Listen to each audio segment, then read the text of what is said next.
মালাকুল মাউত পৃথিবীর সব মানুষের রূহ কবজ করবে। আল্লাহ বলবেন, মালাকুল মাউত আখবিরনি মাইয়াবকা, আমাকে বল আর কে আছে। মালাকুল মাউত বলবে, পৃথিবীর সব মানুষের রূহ কবজ করে শেষ, কেউ নাই। মানুষবিহীন পৃথিবী, মানুষের কোলাহলে পৃথিবীটা মুখরিত থাকতো এতদিন। গোটা পৃথিবীব্যাপী মানুষের কোলাহল, ওই যে সাইয়েদনা আদম থেকে শুরু হয়েছে, আর থামে নাই। মানুষ আর মানুষ, মানুষ আর মানুষ, মানুষ আর মানুষ, সব মানুষ শেষ। আল্লাহ আশরাফুল মাখলুকাত একটারেও রাখি নাই, সব শেষ।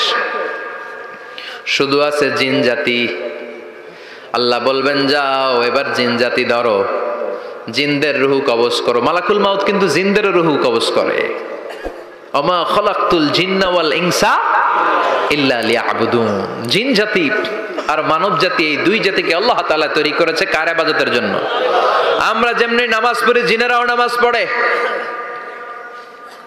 আমরা যেমনি রমাদানের রোজা রাখি, জিনেরাও রমাদানের ফরজ রোজা রাখতে হয়। আমরা যেমনি হজ করি, জিনেরাও হজ করে। আমরা যেমনি আরাফার দিনে কাঁদতে কাঁদতে আল্লাহর কাছে দোয়া করি, আল্লাহ বাইক করে, জিনেরাও পড়ে। আমরা দেখি না, এদের দেখা যায়? দেখা যায় না। জিসমুন নারিয়ুন, আগুনের তৈরি ওদের দেহ। ইয়াতাশাক্কালু বিআশকালিন মুখতালিফা, বিভিন্ন কালার ধারণ করতে পারে, বিভিন্ন রং ধারণ করতে পারে। জিনের সংজ্ঞা হচ্ছে জিসমুন নারিয়ুন ইয়াতাশাক্কালু বিআশকালিন মুখতালিফা, আগুনের তৈরি এক সৃষ্টি।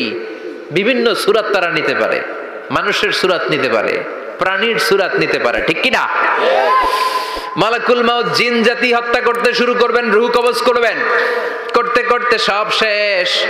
খারাপ জিনদের সর্দার হলো ইবলিস। সব জিনদেরকে মারতে যত কষ্ট দেয়া হয়েছে, সবচেয়ে বেশি কষ্ট দিয়ে ইবলিসের রূহ কবজ করে ফেলা হবে। ইবলিস আর নাই, মানুষও নাই, জিনও নাই, পশু পাখি কিচ্ছু নাই। আল্লাহ বলবেন, ইয়া মালাকাল মাউত আখবিরনি মাইয়াবকা, অনেক দায়িত্ব পালন করেছিস তুই। মানুষ মারলি, জিন মারলি, মৎস্যকুল মারলি, পাখি মারলি, সব মারলি, এবার আর কে বেঁচে আছে বল। মালাকুল মাউত বলবে, আল্লাহ আর কেউ নাই, খালি ফেরেশতারা আছে।